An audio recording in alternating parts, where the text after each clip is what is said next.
Sebelumnya, Assalamualaikum warahmatullahi wabarakatuh. Selamat pagi anak-anak. Bagaimana kabarnya hari ini? Bapak harap sehat selalu dan dalam lindungan oleh Tuhan Yang Maha Esa. Sebelum ke materi, Bapak akan menyampaikan beberapa tujuan layanan dari bimbingan konseling, yaitu yang pertama, peserta didik dapat menganalisis pengertian dari manajemen waktu. Yang kedua, peserta didik dapat menyusun cara mengatur dengan efektif. Yang ketiga, yaitu peserta didik dapat menata cara mengatur waktu untuk belajar. Lanjut, untuk ke materi, apakah anak-anak sudah siap? Baik, kalau sudah siap, untuk materi atau judul pada pembelajaran pagi hari ini yaitu meningkatkan manajemen waktu. Oke, lanjut untuk slide yang pertama, pengertian manajemen waktu. Manajemen waktu adalah perencanaan dan pengendalian secara sadar terhadap waktu yang dihabiskan untuk kegiatan tertentu, terutama untuk meningkatkan efektivitas, efisiensi, dan produktivitas. Menggunakan waktu dengan efektif itu nanti akan memberi dampak kepada seseorang berbagai kelebihan juga. Pilihan untuk mengelola kegiatan menurut keputusan dan kebijaksanaan itu mereka sendiri.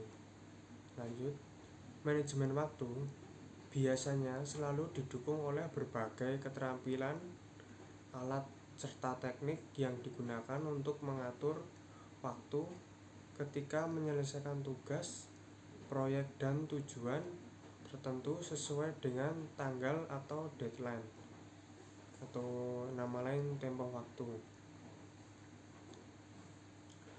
Baik, Bapak lanjut untuk slide selanjutnya, yaitu fungsi manajemen waktu. Dari fungsi manajemen waktu ini ada 4 contoh, yaitu yang pertama, tugas tertata rapi. Maksudnya itu mengelola waktu dengan baik akan membuat tugasmu tertata dengan rapi, karena melakukannya itu dengan step by step tanpa tergesa-gesa sehingga menghasilkan sesuatu yang sempurna. Baik, yang kedua dari fungsi manajemen waktu, mempercepat semua urusan. Maksudnya, dengan pengelolaan waktu yang baik, tugas ataupun masalah yang kamu hadapi nanti akan cepat selesai, sebab tidak akan menunda-nunda waktu yang telah ditetapkan atau yang sudah kamu jadwalkan. Yang ketiga yaitu melatih disiplin diri. Penjelasannya, pengaturan waktu yang kamu buat itu akan menjadikan hal tersebut sebagai patokan untuk tidak dapat atau tidak akan menunda-nunda pekerjaanmu. Hal ini akan melatih kamu menjadi orang yang disiplin juga.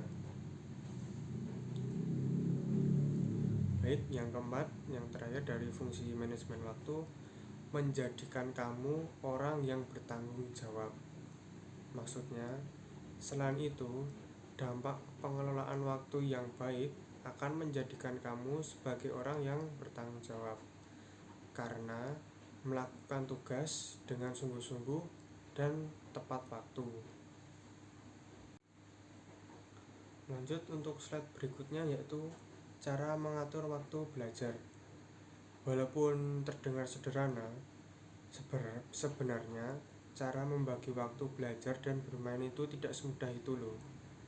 Tapi tenang, Bapak sudah merancang beberapa cara untuk mengatur waktu belajar yang efektif, yang bisa kamu terapkan dalam kehidupan sehari-hari. Yaitu yang pertama, menyusun agenda harian.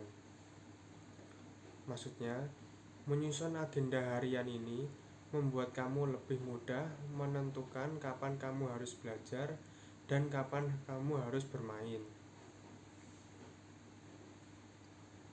Lanjut, yang kedua yaitu membuat target belajar.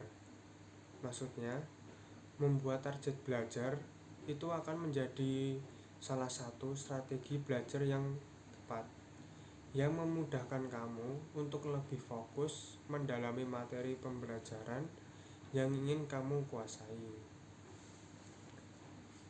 Yang ketiga yaitu menentukan waktu luang.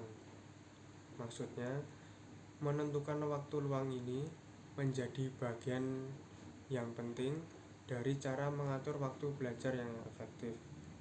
Belajar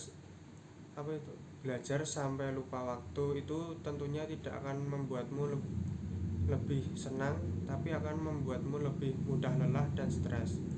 Untuk menghindari lelah dan stres itu, maka peserta didik itu nantinya akan meluangkan waktunya sedikit untuk bersantai sejenak sembari mendengar musik atau film yang kalian sukai. Terus yang keempat selanjutnya yaitu pilih metode belajar yang sesuai. Maksudnya, setelah kamu menyusun target belajar, maka kamu juga bisa mencari metode belajar yang sesuai dengan dirimu sendiri. Pasti untuk setiap individu itu beda-beda metodenya. Yang selanjutnya yaitu selesaikan tugas sekolah lebih awal. Maksudnya, hal ini bisa kamu lakukan selama belajar di rumah atau ketika kamu belajar tatap muka di sekolah nanti. Jika menyelesaikan tugas sekolah lebih awal, kamu bisa memiliki waktu bermain dan beristirahat tanpa terganggu tugas sekolah yang belum kamu kerjakan atau yang belum kamu selesaikan. Untuk sebelum mengerjakan tugas sekolah itu, alangkah baiknya kamu menyempatkan diri untuk beristirahat sejenak sekitar 1 jam atau 1,5 jam, agar kondisi kamu itu atau kondisi tubuh kamu dan pikiran kamu kembali fokus terlebih dahulu untuk mengerjakan tugas sekolah. Untuk selanjutnya yaitu disiplin dan konsisten. Maksudnya, disiplin dan konsisten ini merupakan strategi belajar yang tepat dan kunci keberhasilan untuk melakukan segala hal. Mulanya, pastikan diri kamu itu bisa terus disiplin dan konsisten untuk mematuhi agenda harian yang sudah kamu susun atau yang sudah kamu rancang. Bila sudah terbiasa, nantinya akan mulai tumbuh rasa atau tumbuh kedisiplinan dan konsisten diri. Kamu itu juga tidak akan menganggap kegiatan belajar dan mengerjakan tugas sekolah itu menjadi beban, atau menganggap tugas sekolah itu sebagai beban hidupmu itu loh. Terima kasih. Sekian materi yang Bapak sampaikan pada pagi hari ini. Semoga materi yang Bapak sampaikan ini bermanfaat bagi setiap peserta didik dalam meningkatkan manajemen waktu belajar. Terus jangan lupa untuk tugas nanti peserta didik mengisi hasil evaluasi pembelajaran pada pagi hari ini melalui Google Form, dan untuk linknya nanti akan Bapak taruh di deskripsi pada video di bawah ini. Wabillahi taufiq walhidayah. Wassalamualaikum warahmatullahi wabarakatuh.